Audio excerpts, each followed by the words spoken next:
Australia should have been insulated from the world's economic collapse. It's a developed nation, the second richest in the world by median wealth, with a whole continent of resources at its fingertips. But instead, the whole country seems to be on a knife's edge. Despite their insane levels of wealth, millions of Australians can't even afford to feed their own families. More than 50,000 Victorians are needing a free weekly grocery shop to feed their families. Food donations are surging as the cost of living crisis worsens. So how is it even possible that things could get this bad in Australia?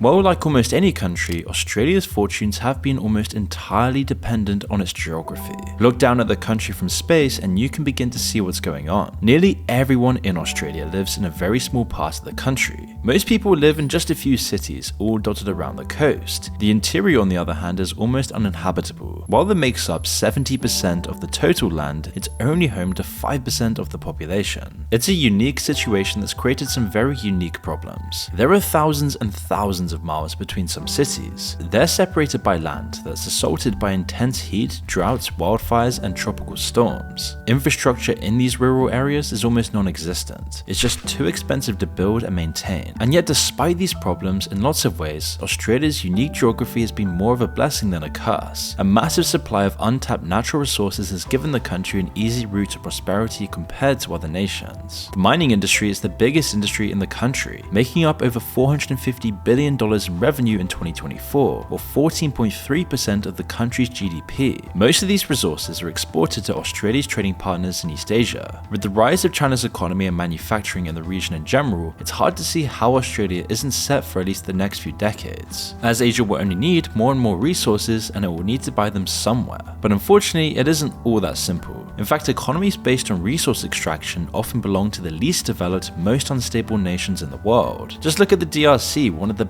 biggest mining economies in the entire globe. And yet right now, they're being invaded by one of their neighbors who have coincidentally taken control of the richest mines in the country. And Western media just doesn't report on this because we're allied with the country doing the invading this time. And we all need that metal to make some more iPhones and Teslas. But the question is, how did Australia avoid this fate? Being an island helps, of course, but that wasn't the whole story. You see, when the British Empire was deciding where to ship its criminals in the early 1800s, it seems strange that they decided on Australia of all places. It's almost literally on the other side of the world for one thing, meaning each round trip could take years longer. They weren't short of places in the world to choose from either, considering they own about a quarter of it, but there was a very good reason behind why they chose to make such a massive detour. In their Nobel Prize winning study, 3 researchers identified the answer to this question, revealing why Australia became a developed nation in the first place: tropical diseases. Back in the day, nearly everyone who went to colonize Africa, the Caribbean, or other British colonies would die from disease. Europeans simply weren't adapted to live in these places and they paid the price for this. An average of 70% of the colonists arriving in Sierra Leone would die in just the first year. But in countries like America or Australia, these diseases weren't nearly as common or as deadly, which meant that these colonies could become home to much larger, permanent populations of Europeans almost immediately. This changed everything for the future of these countries. If new colonists died quickly, then the place wouldn't be seen as a new home. Instead, their economies were set up to funnel wealth out of the country as possible, with as few colonists present as possible. Places like Australia, on the other hand, were seen differently.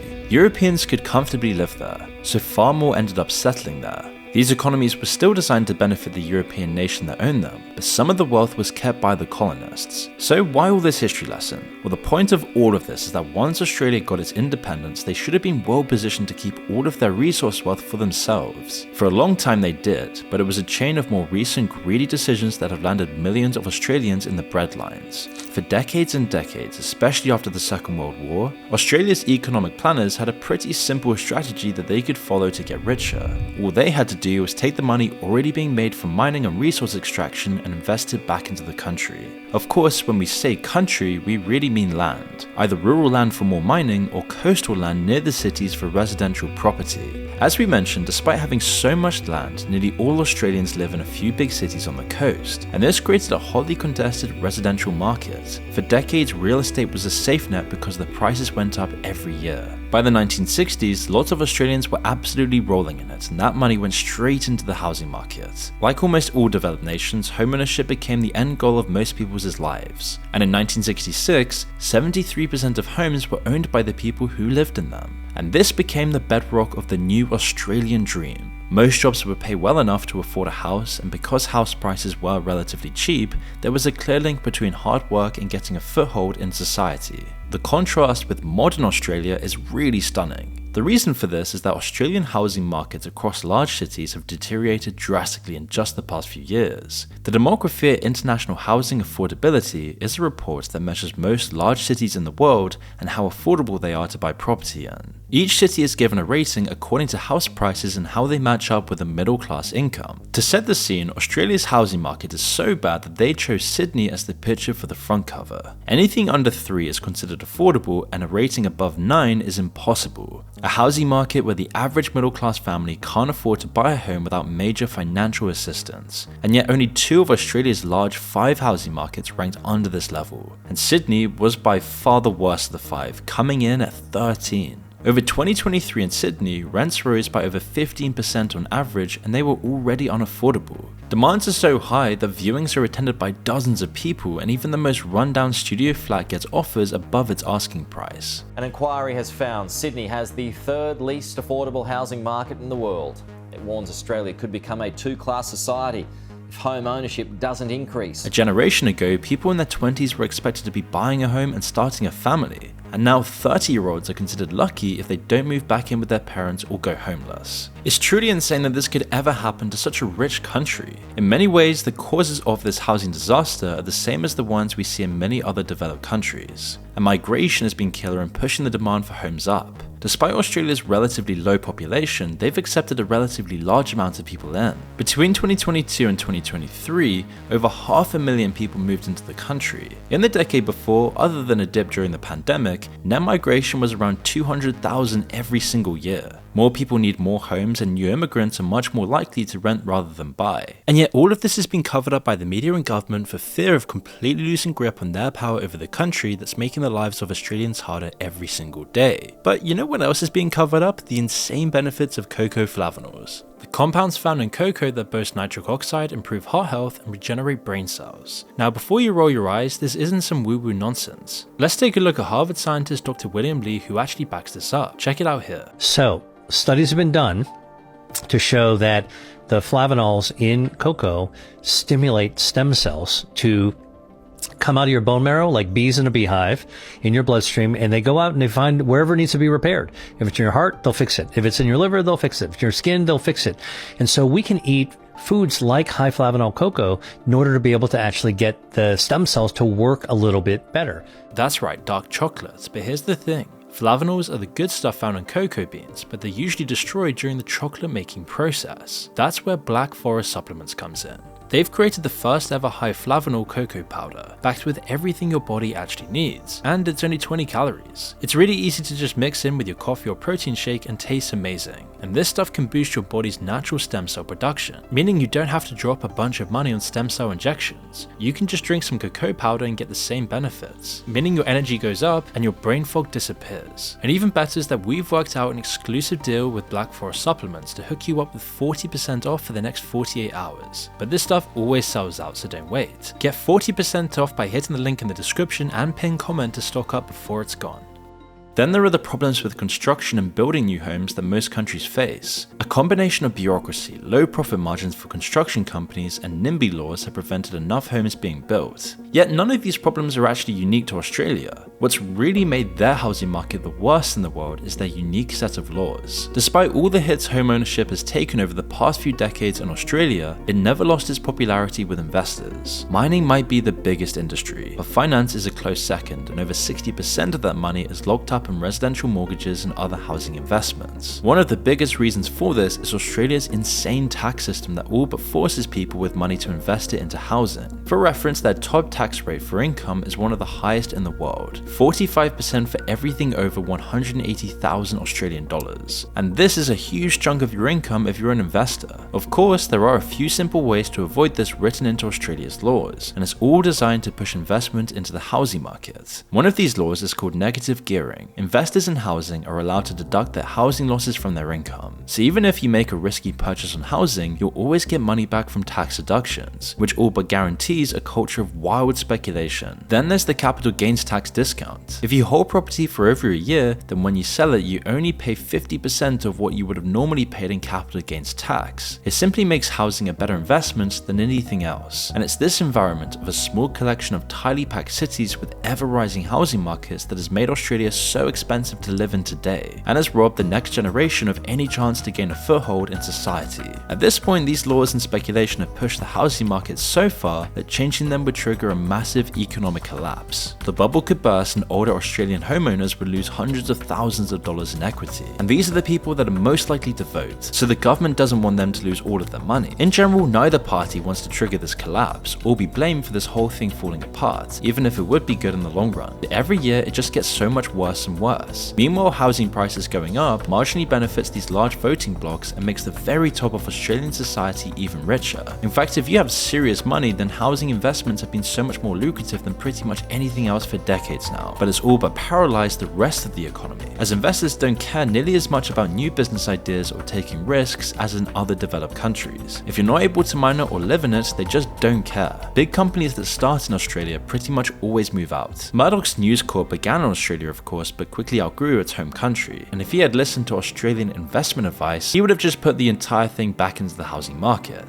To bring it all back around, Australia's mineral wealth clearly hasn't been as detrimental to the nation as it was in the Congo, or really in most other developing nations, but it has given their investor class easy access to massive amounts of money, which has ended up ruining the housing market and the cost of living. And the worst part is that financialization has also taken away Australia's only way to quickly reverse this as well. They haven't just sold off the housing market, they sold off the other parts of the economy as well. But as long as Australia still controls the ground it's built on, they'll always have the means to prop up their economy. The problem is, they just aren't in control of that anymore. The government used to take direct control of its precious resources, making sure that domestic companies extracted them and that the profits of exporting these resources remained in Australia. It's a large part of what made them such an incredibly rich nation in the first place. Over the course of decades though, loosening government laws and foreign ownership have seen the country's mineral wealth rights fall out of their grip. Today, Australia's massive mining industry is nearly entirely foreign owned. The largest companies are the results of mergers with foreign companies or are subsidiaries of foreign companies. BHP Group Limited is by far the largest, worth over 200 billion Australian dollars. American investors own 73% of it, and 7% of that is BlackRock's stake. Rio Tinto, the second largest, is also partially owned by BlackRock, as well as by Vanguard. However, the major shareholder there though is a Chinese corporation. A lot of the time, these companies pay little to no tax. Between 2020 and 2021, 32% of Australia's largest companies paid zero tax. Mining companies were some of the biggest offenders. Instead of paying billions in taxes, they pay hundreds of millions to lobbyists who pass some of that along to politicians. They keep this going and everyone gets rich, except the Australian people. It's all a corrupt system designed to be as opaque and complicated as possible. And the only way to see how truly messed up this is to compare it to countries that actually took control of their natural resources and gave at least some of this money back to the people. Between 2018 and 2019, Australia exported over 75 million tons of liquefied natural gas, and this took in around $600 million in tax revenue from the gas companies. Qatar exported a similar but slightly larger amount of gas, but took in over $25 billion. However, Qatar is a much more authoritarian country, and so it makes sense that they could take greater control and extract more wealth from their resources. But what about developed nations? Denmark and Norway also have large supplies of oil and gas which they export. A researcher for the Oxford Institute of Energy Studies between 2008 and 2018 investigated this, and the results were shocking. If Australia had taxed these resources in the same way as these countries, it would have made between $70 and $80 billion in revenue, over twice what they actually made. More recent reports even indicate that over the past 4 years, the government failed to collect over 13 billion Australian dollars in natural gas royalties. Another part of the cost of living crisis is the price of energy going up, which is insane for a country that exports so much of it. Exports have boomed in recent years, but revenue not so much. That's money that could have built social housing and gone towards securing the Australian dream for generations to come. But instead, this money was taken out of the pockets of Australians and went straight into the accounts of the foreign shareholders who control these industries. Australia didn't sell its minerals, it sold its mineral rights, and now its people are paying the price for the short-sighted thinking. Other than the mining and finance industry built to funneling economic profit into housing, Australia's economy is pretty lackluster. There is another industry in which they do lead the world though, gambling. Per capita, Australians gamble the most money in the world, 25 billion Australian dollars a year, which is the equivalent to around 17 billion US dollars. Because as it turns out, 38% of Australians gamble every week. And it's all because of the culture of slot machines. Referred to as pokies and fruities, are pretty much everywhere in Australia. Along with separate casinos dedicated to them, nearly every single bar has its own slot machines. In the state of New South Wales, there are over 90,000 of them. Nevada, home to Las Vegas, has 120,000. So this is the perfect industry for a country full of old people with tons of money and real estate property. But as should be obvious by now, Australia's government has been laser focused on extracting as much wealth from its people in any way possible. Industries that have clearly tragic effects like gambling are protected so that they can grow. Meanwhile, others are taxed as much as possible. A pack of cigarettes costs between 50 and 70 Australian dollars, and Australia is the most expensive place to be a smoker in the world. While this is a good thing that it does reduce smoking, Australia has pretty much banned vapes and other smoking alternatives as well. You can only buy them in selected pharmacies. These measures are just one part of Australia's many nanostate policies, which seeks to control its people much more strictly than other developed nations, even going so far as to ban social media usage for people under 16. Tonight, Australia taking an unprecedented step, becoming the first country in the world to ban the use of social media apps for anyone under the age of 16. That's pretty huge. Even mature themes in art, for example, are often punished and censored, and yet a rampant gambling industry is fine, although violent video games are often banned outright. All of this amounts to a country that has so much potential but has been undermined by its own government, and the next tragedy is for the next generation of Australians growing up today. Except for the lucky few due to inherit property, they nearly have no chance of ever getting on the ladder, and having what their parents or grandparents ever had. The rich resources and wealth of their country is owned by foreign companies and shareholders, and the housing market is so bloated that it's ruined the rest of the economy and made the cost of living unbearably expensive. The future should be bright, but at this rate, it could be decades before any real change ever happens.